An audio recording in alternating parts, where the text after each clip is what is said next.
Hello, today I'm going to work through a set of questions that you might typically get in an A2 level physics exam on thermal physics.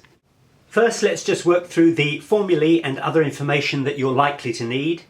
The ideal gas law, PV equals nRT, where P is the pressure, V is the volume, N is the number of moles, R is the molar gas constant, and T is the temperature. Bearing in mind very few gases are ideal gases, but some at least behave close to an ideal gas to enable us to use the formulae. R, the molar gas constant, has a value of 8.31 joules per mole per Kelvin. The Avogadro number, or Avogadro constant, is 6.02 times 10 to the 23 molecules per mole. So in any mole of a substance there will be 6.02 times 10 to the 23 molecules. Kinetic energy of a gas, which of course we could typically write as a half mv squared, where v in this case is the average velocity of the molecules in a gas, given that they will all be travelling at different velocities. But if v is the average velocity, then that equates to 3/2 times kt, where K is the Boltzmann constant and T is the temperature. The value of K is 1.38 times 10 to the minus 23 joules per molecule per Kelvin. And that means that the gas constant, R, is equal to the Avogadro constant times the Boltzmann constant. Then we come to the formula E equals kT. Now it's here that people often ask me, what is the difference between E equals kT and E equals 3/2 kT? Well, in the case of E equals 3/2 kT, this is a formula that is derived from the ideal gas law, and considering molecules moving about in all directions, you work out what proportion are hitting the walls of a cube, a theoretical cube, and you calculate the pressure, which results from the force over the area, and from that you can work out that the average kinetic energy, which is associated with the average velocity, is 3/2 kT. The formula E equals kT is a measure of thermal energy. The previous one was kinetic energy. Now they are not exclusive, of course. Kinetic energy can include thermal energy and vice versa. But this is specifically a thermal energy measure. It is the average thermal energy of a particle in a system, and it is derived from the Boltzmann statistical distribution. So if you are asked to find the average kinetic energy or velocity of a molecule in a gas, then you'll use the kinetic energy equals 3/2 kT. If on the other hand you're asked to find the average thermal energy of, say, a molecule in water, then you'll use E equals kT. E equals kT is not precise, but it is near enough. Next, there are two equations to do with specific heat. If you take a mass of a substance and you raise it through several degrees Kelvin or centigrade, then the energy required to raise the temperature will be the mass of material multiplied by its specific heat multiplied by the change in temperature. If you are changing the state of that material, for example, you're taking a solid and converting it to a liquid, or taking a liquid and converting it to a gas, that's called changing state, then the energy required to either vaporize, that's to change it from liquid to gas, or to melt it, to change it from solid to liquid, will be the mass of that material multiplied by the specific heat associated with vaporization or melting. Next comes the first law of thermodynamics, delta U equals delta Q plus delta W. That means that the change in internal energy of a system is equal to the heat in plus the work in. The key here is to keep your signs the same. The energy of a system increases, and it increases by the amount of delta Q, which is heat in, plus delta W, work in. If you're taking heat out, or if you're getting work out, then you have to change the sign, it becomes negative. And remember two terms that may be used in association with questions on this The terms are adiabatic and isothermal. Adiabatic means that no heat goes in and no heat comes out, which means, of course, that delta Q is 0. Isothermal means that the temperature remains unchanged. And if there is no change in temperature, then there will be no change in delta U. Delta U will be 0 if the temperature is constant, because internal thermal energy is a function of temperature. Finally, if you're told that the system remains at constant volume, then no work will be done. Delta W will equal 0, because you only get work in or out if there is a change in volume. And then you may need to know the Boltzmann factor, which is e to the minus epsilon over kT. This is usually associated with activation energies. If you need a certain energy in order for some kind of process, maybe a chemical process, to take place, that energy that you need is epsilon. K is the Boltzmann constant and T is the temperature. The Boltzmann factor tells you the proportion of molecules which will have at least the energy epsilon depending on the temperature T. Then this graph shows the distribution of molecules. We have the number of molecules plotted against the energy. You'll notice that the average energy is kT, that's where we get E equals kT from. But you will see that there are some molecules that will have a very low energy. Some molecules will have a very high energy. So if there is an activation energy that is, say, at this level, then there will still be some molecules in the distribution that will have more than that activation energy, and so the reaction will take place. The extent to which it takes place, of course, depends on the proportion which has that energy or more. And the final graph is a graph which plots the Boltzmann constant against the temperature. And essentially that Boltzmann constant is measuring the proportion of the molecules which will have the energy epsilon. If T is 0, then none of the molecules will have the energy epsilon.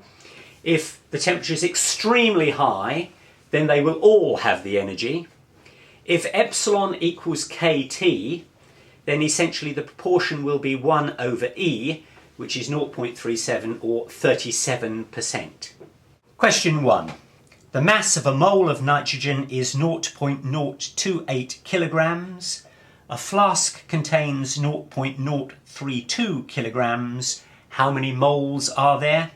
Well, this is very easy. You just take the mass of the nitrogen, which is 0.032, and divided by the mass per mole, which is 0.028, and that will give you 1.14 moles.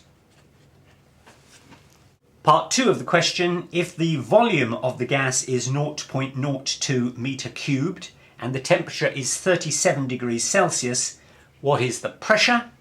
Well, here we just need to employ the gas law, PV equals nRT, where the pressure is what we don't know, so that equals nRT divided by V, the volume, and now we just substitute in the number of moles we just calculated is 1.14, that's N. R is the gas constant, 8.31. T is the temperature, of course, in degrees Kelvin, so it was 37, so you have to add that to 273 to get 310, divided by the volume, which we were told was 0.02 metre cubed. And if you put that in the calculator, you should find that the pressure comes out at 146,837 pascals. Question 2. We have a helium balloon whose volume at ground level is 15 cubic metres. The temperature is 300 degrees K and the pressure is 1 times 10 to the 5th Pascal. When it gets to a height, it has a volume of 30 cubic metres and the temperature is 250 K. What is the pressure when it reaches that height?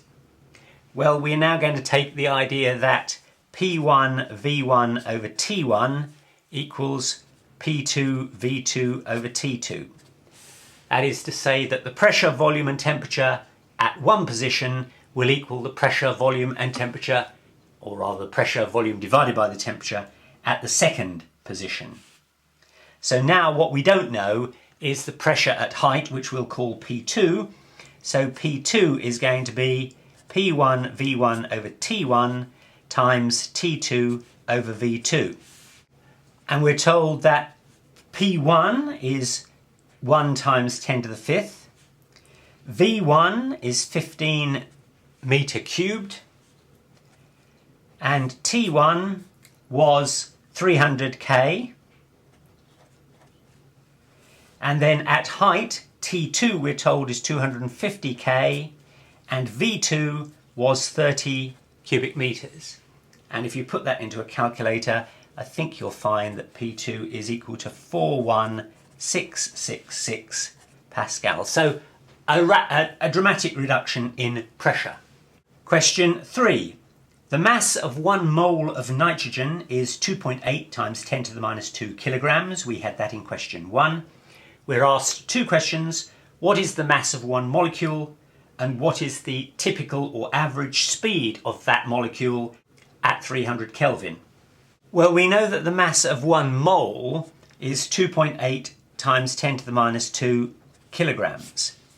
And we know how many molecules there are in a mole because that is the Avogadro constant, 6.02 times 10 to the 23. So if we divide one by the other, the mass of a mole divided by the number of molecules in a mole, we will get the mass of a molecule, which comes out to 4.65 times 10 to the minus 26 kilograms.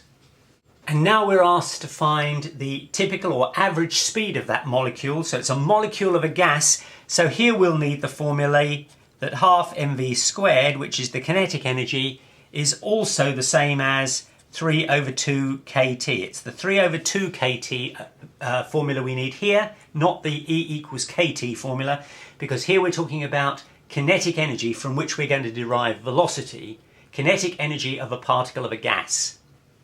V is the average velocity, so V squared is going to be 3 kT divided by m, because the 2's cancel out, and that equals 3 times K, which is 1.38 times 10 to the minus 23, times the temperature, which was 300 Kelvin, divided by the mass of the molecule, which we just calculated. It was 4.65 times 10 to the minus 26. And if you put that through your calculator and then take the square root, because we've calculated V squared, you'll find that V is 517 meters per second. Question 4. A 3 kilogram metal cylinder is heated from 5 degrees to 15 degrees Celsius in 3 minutes. We use a heater which is rated as 12 volts and 6 amps. And the question is, what is the specific heat of the metal? Well, we know that the power of the heater, which we'll call P, is equal to VI, and that's going to be equal to 12 times 6, 12 volts, 6 amps, and that of course comes to 72 watts. And that can also of course be written as joules per second. A watt is a joule per second. So in 180 seconds, which is the 3 minutes we're asked about, the total energy supplied by that heater is going to be 72 joules per second times 180 seconds. I won't calculate that just yet. That energy is going towards raising the temperature of the metal. And the energy required to raise the temperature of the metal will be mass times specific heat times the change in temperature. So this energy provides that energy. So now we can write that 72 times 180, which is the number of joules that goes in 3 minutes, 180 seconds, is going to equal the mass, which was a 3 kilogram mass, times the specific heat, which we don't know, times the change in temperature. Well, it went from 5 to 15, so that's a change of 10 degrees.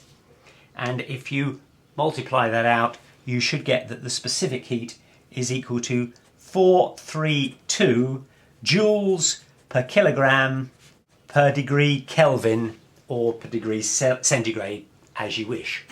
Incidentally, I don't think it's too serious to talk about degrees Kelvin, though technically the term is just Kelvin. We talk of degrees centigrade, but just Kelvin. Every so often I lapse into degrees Kelvin. Sorry about that. Question 5. We have a 3 kilowatt kettle. It has 1 kilogram of water, and that water is already at boiling point. And the question is, how long will it take for the kettle to boil dry? We're given that the specific heat of vaporization of water is 2.26 times 10 to the 6 joules per kilogram. Well, the energy to vaporize that water will equal the mass times the specific heat. The mass was 1 kilogram, and the specific heat we were given is 2.26 times 10 to the 6. And that's going to give you the energy in joules. The kettle is providing 3 kilowatts, which means it's providing 3,000 joules per second. So consequently, the time taken will be the energy required, which is 2.26 times 10 to the 6, divided by the energy provided per second, which is 3 times 10 to the 3. And that comes out to 753 seconds. Question 6. 80 joules of work is done to a system which loses 30 joules in heat. What is the effect on its internal energy? Well, essentially we've got a system and we put 80 joules of work in and we lose 30 joules out.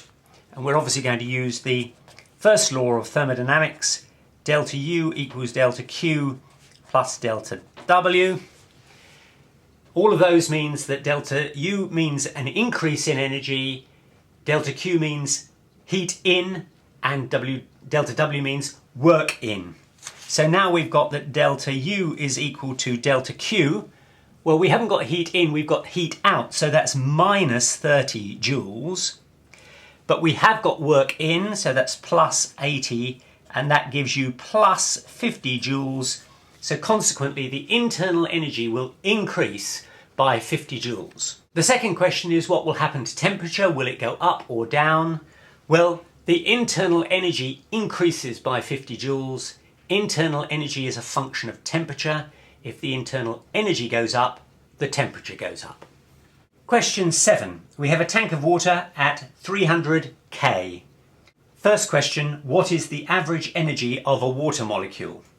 Well, here we're going to use the formula that E equals kT. We're not talking about a gas now, we're talking about thermal energy of a water molecule, E equals kT, and that's simply going to be 1.38 times 10 to the minus 23, which is Boltzmann's constant K, times the temperature in Kelvin, which is 300, and that will give you 4.1 times 10 to the minus 21, 10 to the minus 21 joules.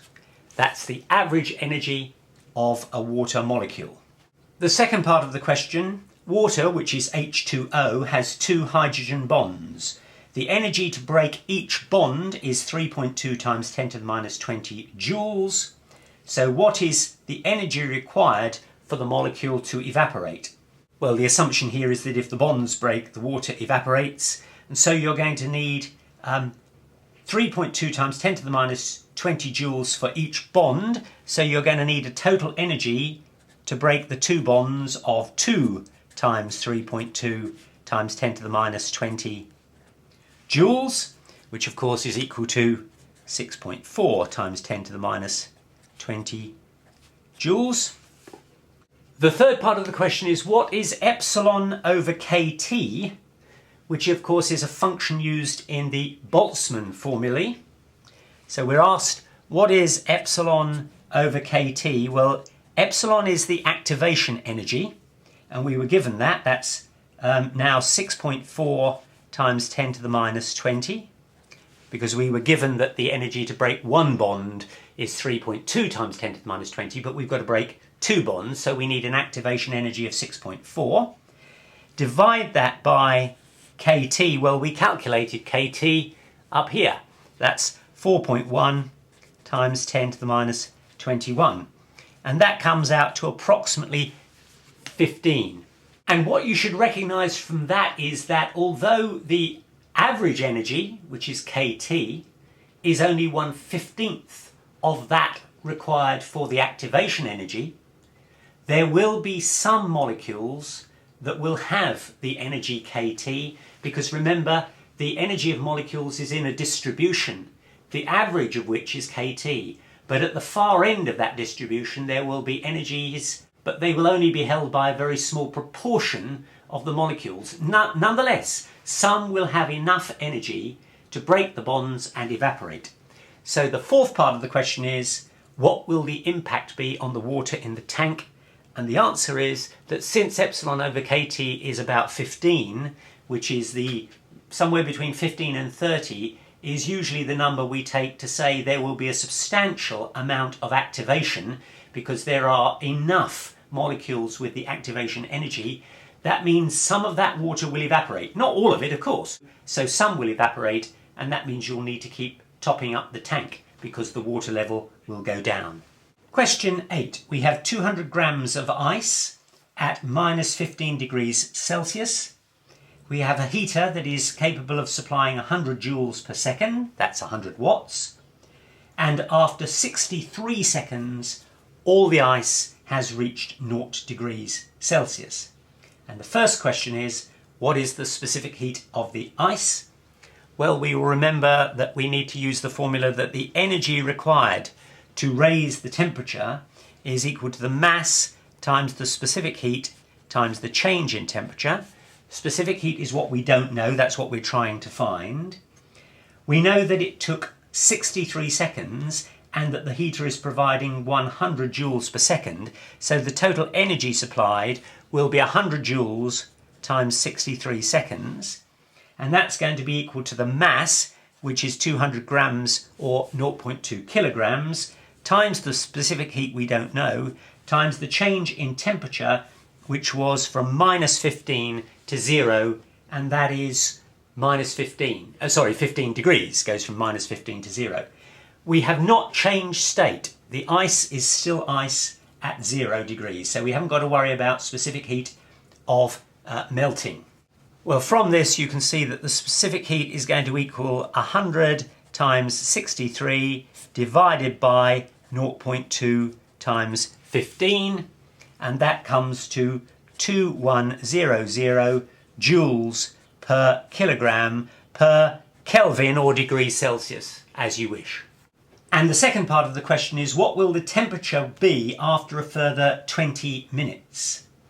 We're given two important pieces of information. Firstly, the specific heat of water is 4,200 joules per kilogram per Kelvin, and the latent heat of fusion from ice to water, or latent heat of melting, is 3.3 times 10 to the 5 joules per kilogram.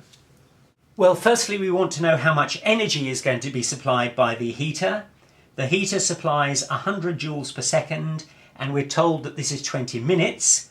So that's going to be that the total energy supplied by the heater will be 100 joules per second times 20 minutes expressed in seconds is 1200 seconds, and that's going to come to 120,000 joules. And that energy has got to do two things. Firstly, it's got to melt the ice, which is at 0 degrees, and then it's got to raise the now water through a temperature delta T. So firstly, to melt the ice, we need the mass, which is 0.2, times the specific heat of fusion, which was 3.3 times 10 to the 5th. And that will simply take ice at 0 degrees and convert it to water at 0 degrees. And then to raise the temperature still further, we need mass, 0.2, times the specific heat, which we were given as 4,200, times the change in temperature, which we don't know. So this amount of energy provided by the heater is going to be the energy required to melt the ice, plus the energy required to raise the temperature of the now water through delta T. And if you simply rearrange the formula actually, you should be able to calculate for yourself that delta T is 64.3 degrees. So after 20 minutes, if the heater continues to provide heat, and assuming of course 100% efficiency and no heat loss, then the water will be at 64.3 degrees. Question 9.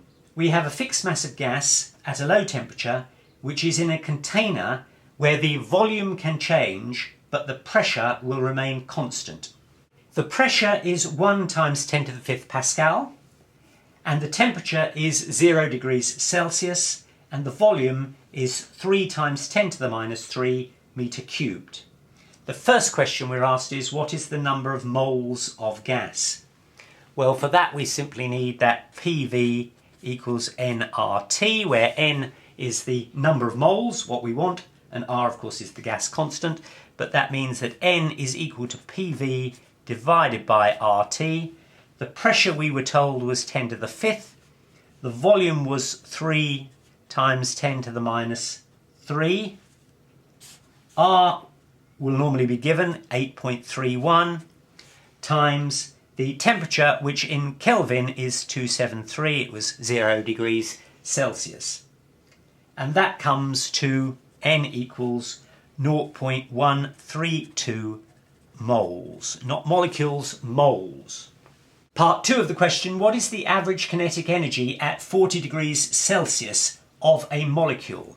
Well, we're talking about a molecule in a gas and we're talking about kinetic energy, so we're going to need the formula that Ke is equal to 3 over 2 kT. This is not thermal energy, this is kinetic energy, so it's not E equals kT, it's E equals 3 over 2 kT, and that's simply going to be 3 over 2 times the Boltzmann constant, which is 1.38 times 10 to the minus 23, a bit clearer, that's 10 to the minus 23, times the temperature, which at 40 degrees will be 313 Kelvin. And if you multiply that through, you should get that the kinetic energy per molecule, the average kinetic energy of a molecule, 648 times 10 to the minus 23 joules. Remember, that's the average kinetic energy of a molecule. The molecules will have a wide range, a statistical distribution of energies, but the average will be 648 times 10 to the minus 23 joules. And the third part of the question is, what is the total internal energy of the gas?